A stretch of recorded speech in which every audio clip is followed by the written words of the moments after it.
Movie की शुरुआत में हम डॉक्टर स्ट्रेंज को एक खतरनाक क्रिएचर से लड़ते हुए देखते हैं। उसके साथ एक लड़की भी होती है और उसी को वो उस मॉन्स्टर से बचाने की कोशिश कर रहा होता है, पर उस मॉन्स्टर के आगे स्ट्रेंज की पावर कमजोर पड़ रही होती है और तब उस मॉन्स्टर को हराने के लिए स्ट्रेंज उस लड़की के पावर को ही छीनने लगता है। वो उससे कहता है कि वो अपनी पावर को कंट्रोल नहीं कर सकती है, पर उससे वो पावर लेकर स्ट्रेंज उस मॉन्स्टर को मार सकता है। वो लड़की उसे ऐसा करने से मना कर रही थी क्योंकि उसकी पावर को छीन लेने से वो भी जिंदा नहीं बचेगी, पर स्ट्रेंज उससे कहता है कि मल्टीवर्स को बचाने के लिए उसे उसकी कुर्बानी देनी होगी। पर तभी वो मॉन्स्टर स्ट्रेंज को पकड़कर ऊपर उठा देता है और उसे मारकर वहीं नीचे पटक देता है। उसके बाद वो मॉन्स्टर उस लड़की को पकड़कर उसके पावर को छीनने लगता है, पर उस लड़की की पावर की वजह से वहाँ मल्टीवर्सेस पोर्टल खुलने लगते हैं। स्ट्रेंज उस मॉन्स्टर पे हमला करके उस लड़की को उस पोर्टल के अंदर भेज देता है, पर ये सारा कुछ स्ट्रेंज का सिर्फ एक सपना था। वो उठकर तैयार होने लगता है और अपनी एक्स गर्लफ्रेंड क्रिस्टीन की शादी में पहुंचता है। वहाँ वो क्रिस्टीन से कहता है कि वो सॉरी फील कर रहा है क्योंकि उसने उसकी केयर नहीं की, पर वो इस बात से खुश है कि उसे वो मिल गया जिसके साथ वो खुशी से रह सकती है। तभी बाहर शहर में किसी का हमला होता है और स्ट्रेंज शहर को बचाने के लिए जाता है। वहाँ एक बड़ा सा ऑक्टोपस एक बस को उठाए हुए था जिसमें एक लड़की थी। स्ट्रेंज उस लड़की को उस बस से बाहर निकालता है और उस ऑक्टोपस से लड़ने लगता है। स्ट्रेंज उस लड़की को देखकर कहता है कि शायद वो उससे पहले भी मिल चुका है। ये वही लड़की थी जिसे उसने कल सपने में देखा था। तभी वो ऑक्टोपस स्ट्रेंज को पकड़कर पास के बिल्डिंग में फेंक देता है जहाँ वो बेहोश हो जाता है। वो फिर से उस लड़की को पकड़ लेता है। तभी वहाँ वोंग आकर उसे उससे बचाता है और उस मॉन्स्टर से लड़ने लगता है, पर बहुत जल्द वो वोंग को भी अपने टेंटिकल्स में जकड़ लेता है और दोबारा उस लड़की के पीछे जाता है, पर स्ट्रेंज का कोट उसे इस बार उससे बचा लेता है और तब तक स्ट्रेंज भी वापस आ जाता है और वोंग को उससे छुड़ाता है। वो दोनों मिलकर अब उसका मुकाबला करने लगते हैं, पर वो दोनों उसके आगे कमजोर पड़ रहे थे। इस बार उसने स्ट्रेंज को अपने टेंटिकल्स में जकड़ लिया था जिसकी वजह से वो कुछ नहीं कर पा रहा था। तभी स्ट्रेंज का कोट उड़ता हुआ आता है और ऑक्टोपस की आंख को ढक लेता है। स्ट्रेंज तुरंत वहाँ एक पोल की मदद से उस ऑक्टोपस की आंख बाहर निकाल देता है जिसकी वजह से वो वहीं मारा जाता है। उसके बाद स्ट्रेंज उस लड़की से पूछता है कि वो कौन है और उसने उसे अपने सपने में कैसे देखा। वो लड़की उसे बताती है कि वो उसका सपना नहीं बल्कि एक दूसरा यूनिवर्स था जिसमें उसका ही एक अलग वर्जन उसके साथ एक मॉन्स्टर से उसे बचा रहा था। वो उसे बताती है कि वो ऑक्टोपस उसे किडनैप करना चाह रहा था क्योंकि कुछ डेमंस हैं जो उसके पावर्स को छीनना चाहते हैं। वो बताती है कि उसके पास किसी भी यूनिवर्स में ट्रैवल करने की पावर है, पर वो उस पावर को कंट्रोल नहीं कर सकती है। जब भी उसे कभी डर लगता है तब वो पावर अपने आप एक्टिवेट होने लगती है और मल्टीवर्स के पोर्टल खुलने लगते हैं। स्ट्रेंज उससे पूछता है कि कोई तो रास्ता होगा उन डेमंस को हराने का। वो कहती है कि एक बुक है, बुक ऑफ वेसांटी, जिसकी मदद से वो डेमंस को हरा सकते हैं। वोंग कहता है उस बुक तक पहुंचना लगभग नामुमकिन है, पर वो लड़की कहती है कि वो स्ट्रेंज के साथ उस बुक तक लगभग पहुंच चुकी थी, पर डेमंस ने आके उन्हें रोक दिया और वो यहाँ इस यूनिवर्स में आ गई। स्ट्रेंज कहता है कि ये रियल नहीं हो सकता क्योंकि ये सिर्फ उसका एक सपना था। वो लड़की उसे प्रूफ के तौर पर दूसरे यूनिवर्स के स्ट्रेंज की लाश को दिखाती है जो उसके साथ यहाँ आ गई थी। ये देखकर स्ट्रेंज और वोंग को भी अब उस लड़की पे भरोसा हो जाता है कि वो जो कह रही है वो बिल्कुल सही है। स्ट्रेंज वोंग से कहता है कि इस लड़की की जान पे बहुत खतरा है, उन्हें इसे सेफ रखना होगा। वोंग उस लड़की से उसका नाम पूछता है। वो अपना नाम उन्हें अमेरिका चैवेस बताती है। वोंग उसे उनके साथ कमरताज चलने को कहता है क्योंकि वहाँ वो सेफ रहेगी। वो स्ट्रेंज की लाश को वहीं दफना देते हैं। आगे हम वांडा को देखते हैं जो अपने दोनों बच्चों के साथ घर पे एंजॉय कर रही होती है, पर यह सब उसका सिर्फ एक सपना था जिसे वो वास्तविकता में बदलना चाहती थी। वो अपने गार्डन में फूल तोड़ रही होती है, तभी उससे मिलने स्ट्रेंज आता है। वो उससे मल्टीवर्स के बारे में पता करने आया था। वो उसे बताता है कि उसके पास एक लड़की आई है किसी दूसरे यूनिवर्स से और कुछ डेमंस उसके पीछे पड़े हुए हैं जो उसके पावर्स को हासिल करना चाहते हैं। वो लोग उसे कमरताज लेके आए हैं ताकि वो फिलहाल सेफ रह सके। स्ट्रेंज वांडा से कमरताज आकर एक बार उस लड़की से मिल लेने को कहता है। वांडा उससे कहती है कि तुम अमेरिका को यहाँ उसके पास क्यों लेकर नहीं आ जाते, वो उसके साथ सेफ भी रहेगी। पर स्ट्रेंज सोच में पड़ जाता है क्योंकि अभी तक उसने वांडा को उस लड़की का नाम नहीं बताया था, पर उसे पहले से उसका नाम पता था। पर तब वांडा उसके सामने से सारा इल्यूजन हटा देती है। वांडा अब स्कारलेट विच बन चुकी थी। स्ट्रेंज देखता है उसने डार्क होल्ड बुक को खोल लिया था जिसकी वजह से उसकी शक्तियां उसी पे हावी हो गई थी। वांडा उससे कहती है कि इस बुक की मदद से उसके पास वो सब वापस आ सकती है जो कभी उसका हुआ करता था। वो कहती है कि वो इस यूनिवर्स को छोड़ देगी और वहाँ चली जाएगी जहाँ वो अपने बच्चों के साथ रह सकती है। इस पर स्ट्रेंज कहता है कि उसके बच्चे कभी रियल नहीं थे, उसने उन्हें अपनी मैजिक से बनाया था और अगर वो ऐसा करती है तो ये नेचर के लॉ का उल्लंघन होगा, और अगर उसने चैविस से उसका पावर छीन लिया तो वो जिंदा नहीं रह पाएगी। वांडा उससे कहती है कि तुम्हें नहीं लगता तुम्हारे मुंह से ये नेचर के लॉ के उल्लंघन वाली बात सही नहीं लगती, क्योंकि उसने भी तो वही किया था थैनोस को टाइम स्टोन देकर। तुम नियम को तोड़कर हीरो बन जाते हो, और अगर वो ऐसा करे तो वो उसके लिए दुश्मन बन जाती है। वो कहती है कि आज सूरज डूबने के पहले वो लोग चैविस को शांति से उसके हवाले कर दे, और उसके बाद वो उसे कभी नहीं दिखेगी। स्ट्रेंज कहता है कि क्या होगा अगर वो ऐसा नहीं करते। वो कहती है कि फिर उसे लेने वांडा नहीं बल्कि स्कारलेट विच आएगी। स्ट्रेंज कमर ताज जाकर वॉन्ग को सारी बात बताता है।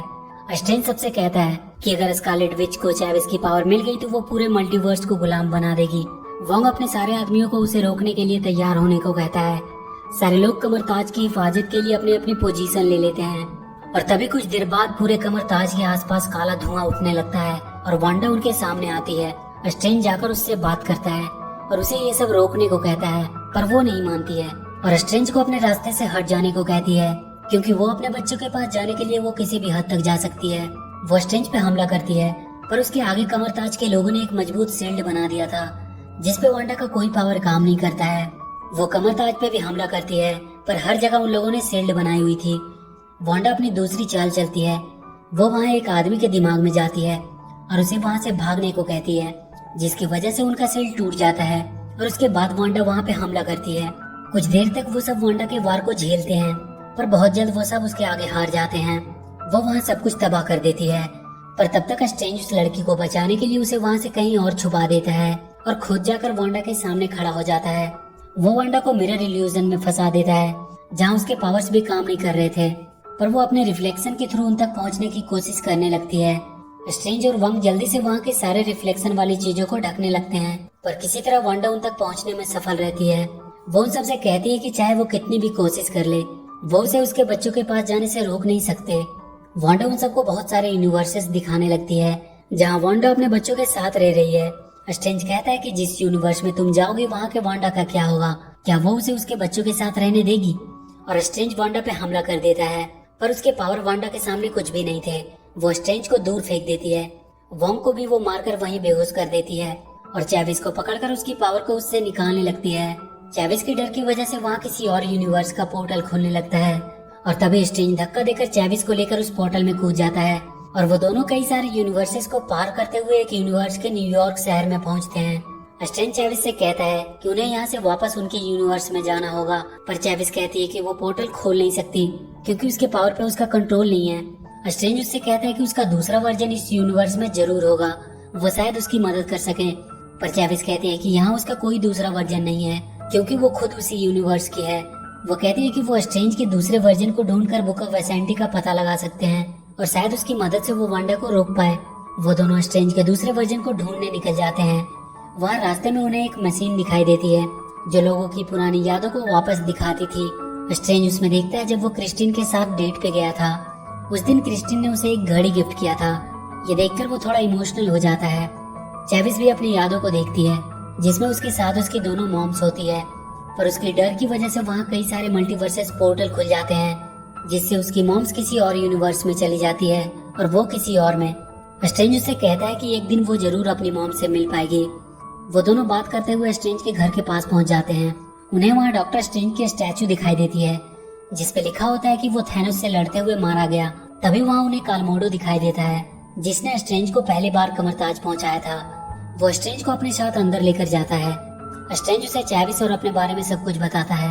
वो उसे बताता है कि वांडा ने डार्क होल्ड की पावर को हासिल कर लिया है, इसलिए उसे रोकने के लिए उन्हें उसकी मदद चाहिए।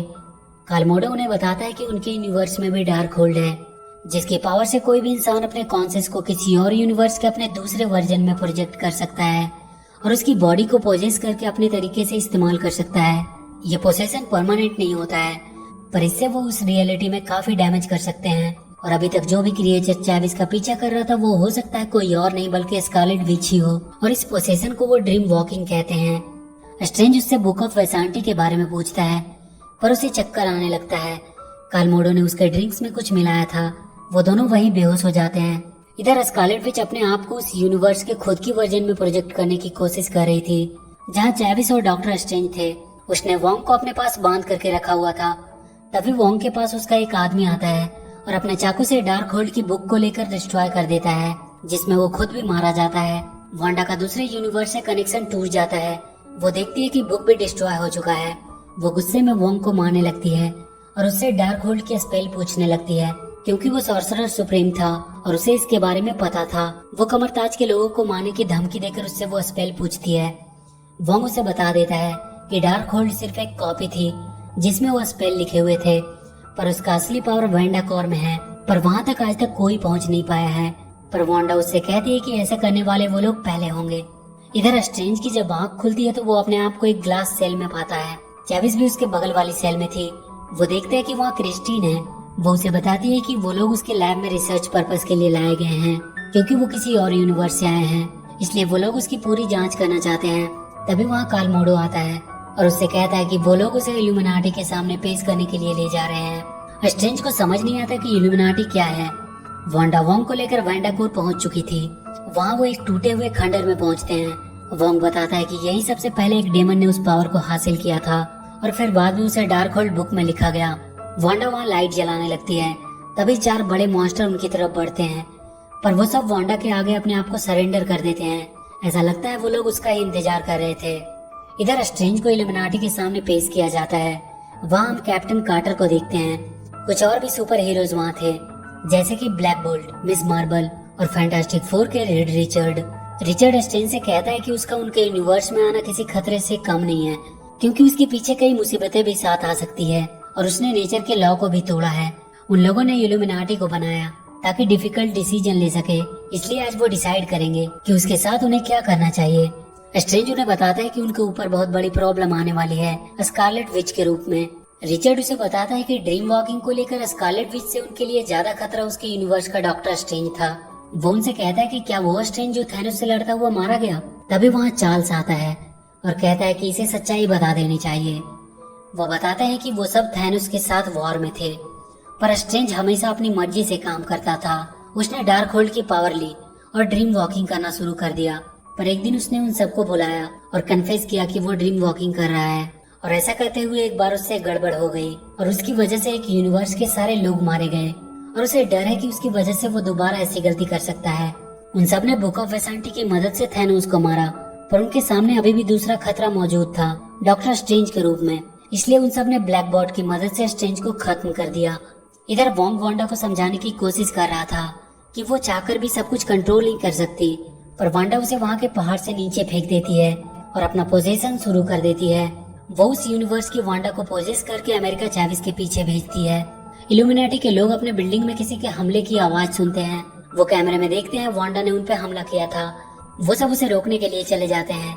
चार्ल्स स्ट्रेंज से कहता है कि अगर वो इस सेल से बाहर आ पाता है तो वो बुक ऑफ वेसांटी को लेने जाए जो वहाँ मौजूद है, और अमेरिका चैविस को किसी भी हालत में उस स्कारलेट विच से बचा कर रखे।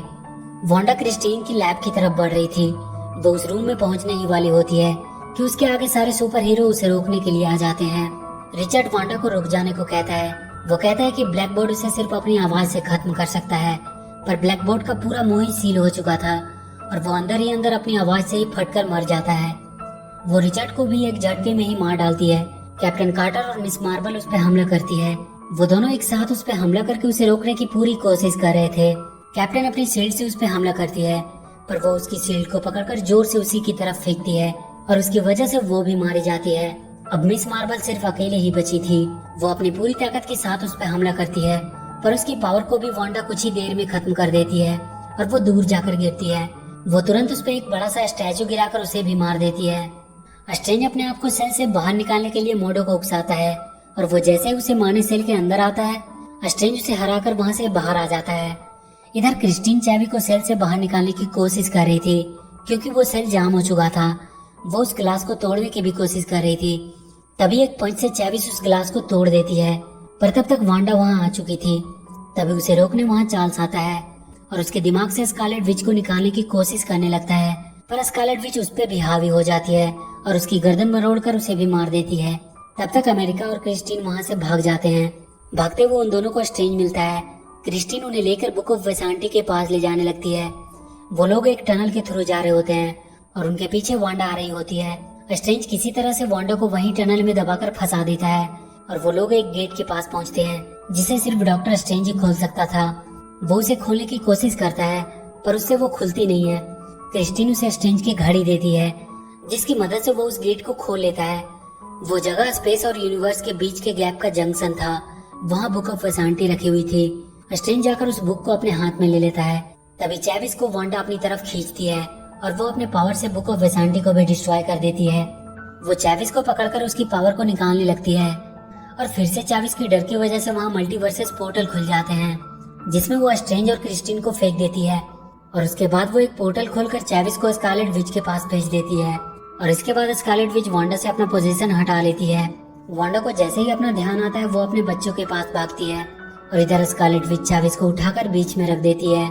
क्रिस्टीन और स्ट्रेंज एक ऐसे यूनिवर्स में पहुंच जाते हैं जहाँ कई सारे यूनिवर्स आपस में कोलाइड कर रहे थे। वो दोनों उस यूनिवर्स के डॉक्टर स्ट्रेंज से मिलने जाते हैं। क्रिस्टीन को स्ट्रेंज बाहर ही छोड़कर अकेले ही उससे मिलने उसके घर जाता है। वो उससे मिलकर अपने बारे में सब कुछ बताता है और अपने यूनिवर्स जाने में उसकी मदद मांगता है। वो देखता है कि उसके पास डार्क होल्ड की बुक है। वो स्ट्रेंज वहाँ से नीचे क्रिस्टीन को दिखता है और उससे पूछता है कि क्या तुम क्रिस्टीन के बिना खुश हो, क्योंकि वो तो नहीं है। और तभी उसकी तीसरी आंख खुलती है। वो कहता है कि वो उसे डार्क होल्ड बुक यूज करने देगा, पर उसके बदले में उसे क्रिस्टीन उसे देना होगा। स्ट्रेंज उस पर हमला करने लगता है और वो दोनों वहाँ एक दूसरे से लड़ने लगते हैं। और डॉक्टर स्ट्रेंज के एक वार से वहाँ का स्ट्रेंज खिड़की को तोड़ता हुआ नीचे जाकर रॉड पे गिर जाता है और वहीं मारा जाता है। डार्क होल्ड की बुक स्ट्रेंज को मिल चुकी थी। इधर पहाड़ से गिरकर वोंग भी मरा नहीं था, वो एक पत्थर पे अटका हुआ था। वो उठकर वापस ऊपर चढ़ने की कोशिश करता है जहाँ वांडा चैविस की पावर्स को निकालने की कोशिश कर रही थी। स्ट्रेंज डार्क होल्ड की मदद से देखता है कि वांडा अपने मकसद के काफी करीब है और तब स्ट्रेंज ड्रीम वॉकिंग करने का सोचता है। वो क्रिस्टीन से कहता है कि वो उसकी बॉडी की हिफाजत करे जब डेमन सोल उस पर हमला करेंगे। स्ट्रेंज अपने यूनिवर्स के मरे हुए डॉक्टर स्ट्रेंज पे अपनी पोजीशन करता है जिसे उसने गाड़ दिया था। वो मरा हुआ स्ट्रेंज फिर से बाहर निकलकर खड़ा होने लगता है और उसे वो वैंडाकोर तक पहुंचा देता है। पर तभी बहुत से डेमन सोल उस पर हमला करने लगते हैं। वो डेमंस कह रहे थे कि डेड बॉडी को पोजेस करना माफी के काबिल नहीं है और बहुत सारे डेमंस उस पर हमला करने लगते हैं। क्रिस्टीन उसकी बॉडी को डेमन से बचाने की कोशिश कर रही होती है। वो वहाँ के सारे डेमंस को फायर फ्लेम से खत्म कर देती है और स्ट्रेंज को जाकर संभालती है और कहती है कि वो उन डेमन स्पिरिट को अपने फायदे के लिए इस्तेमाल करे। स्ट्रेंज उन सारे डेमन स्पिरिट की मदद से उड़ता हुआ स्कारलेट विच के पास पहुंचता है। वहाँ के चारों मॉन्स्टर स्ट्रेंज पे हमला करने के लिए आगे बढ़ते हैं, पर नीचे से वोंग एक को खींचकर वहाँ से नीचे गिरा देता है और बाकी तीनों को भी स्ट्रेंज उस पहाड़ से नीचे गिरा देता है। वो वांडा पे उन डेमंस को डाल देता है जिसकी वजह से वोंग उसे किसी तरह कंट्रोल कर लेता है। वोंग उससे कहता है कि वो ज्यादा देर तक उसे संभाल नहीं पाएगा, उसे चैविस की पावर को निकालकर यूज करना होगा, उनके पास और कोई रास्ता नहीं है। स्ट्रेंज चैविस की तरफ बढ़ता है। चैविस उससे कहती है कि वो अब समझ चुकी है कि उन्हें उसकी पावर क्यों चाहिए और वो अपने अंदर से उसे पावर निकाल लेने को कहती है। पर स्ट्रेंज उससे कहता है कि वो उसका पावर लेने नहीं आया है, बल्कि उसे बताने आया है कि वो अपने आप पे भरोसा करे, फिर वो अपने पावर को खुद कंट्रोल करने लगेगी और वो मिलकर स्कारलेट विच को हरा पाएंगे। अमेरिका अपने पावर को कंट्रोल करने की कोशिश करती है। तब तक वांडा भी छूट जाती है और वो स्ट्रेंज पे हमला करके उसे मारने लगती है। तभी चैविस आकर उसे एक पंच देती है। अब वो अपनी पावर को फील कर सकती थी। वो लगातार वांडा को मारने लगती है और एक पोर्टल खोलकर उसे खोलते हुए लावे में गिराने वाली होती है, पर वो रुक जाती है और कहती है कि वो उसके जैसा नहीं बन सकती और उसके सामने उसके दूसरे वर्जन वाला पोर्टल खोल देती है जहाँ उसके दोनों बच्चे उसे देखकर डरने लगते हैं। वहाँ उनकी मॉम वांडा आती है जिसे वो वहाँ से दूर फेंक देती है और कहती है कि वो उनकी मॉम है। वो दोनों बच्चे स्कारलेट विच पर चीजें फेंक कर मारने लगते हैं और वो उससे डरकर छुपने लगते हैं। वो उनके पास पहुंचकर कहती है कि वो उन्हें हर्ट नहीं करना चाहती, वो किसी को भी हर्ट नहीं कर सकती क्योंकि वो एक मॉन्स्टर नहीं है, और वो वहीं बैठकर रोने लगती है। उसकी दूसरी वर्जन वांडा उसके पास आती है और प्यार से उसके चेहरे पे हाथ फेरती है और तब चैविस उस पोर्टल को बंद कर देती है। वांडा को अब अपनी गलती का एहसास हो चुका था। वोंग और चैविस वहाँ से पोर्टल खोलकर स्ट्रेंज को लाने चले जाते हैं। वांडा वहाँ के सब कुछ को तोड़कर बर्बाद कर देती है ताकि दोबारा कोई डार्क होल्ड को यूज न कर पाए। स्ट्रेंज देखता है कि उसके पास की भी डार्क होल्ड की बुक डिस्ट्रॉय हो गई है। वांडा ने हर यूनिवर्स के डार्क होल्ड को खत्म कर दिया था। वोंग और चैविस स्ट्रेंज को लेने के लिए वहाँ आ जाते हैं।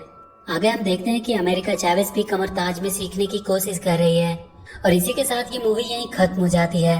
तो वीडियो अगर अच्छी लगी हो तो please do like and share the video and please subscribe to my channel and press that bell icon.